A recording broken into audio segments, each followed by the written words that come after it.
Hello sir, మాది Reddigudem sir. నా పేరు కొనకడి సత్యనారాయణ, ఎన్టీఆర్ జిల్లా సార్. ఈరోజు నా 4వసారి ముఖ్యమంత్రిగా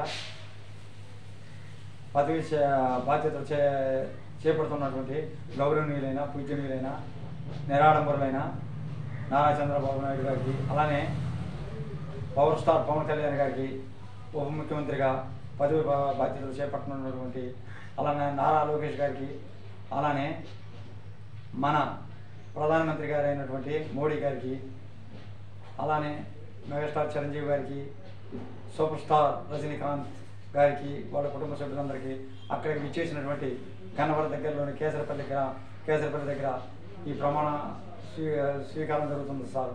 మీరందరూ ప్రజలను ఉద్దేశించి ఎంతో మంచి పనులు చేస్తారని నేను మనస్ఫూర్తిగా కోరుకుంటున్నాను సార్. అంతేకాదు సార్, ఈ రోజున మిమ్మల్ని ఎంతో మంది వస్తారు సార్. అక్కడికి వాళ్ళకి ఎటువంటి ఇబ్బందులు కలగకుండా చూడండి సార్. నేను అదే కోరుకునేది సార్. మీరందరూ పార్టీలకు అతీతంగా, కులాలకు అతీతంగా, ప్రాంతాలకు అతీతంగా, వర్గాలకు అతీతంగా పనిచేస్తారని నేను మనస్ఫూర్తిగా కోరుకుంటున్నాను సార్. జై హింద్.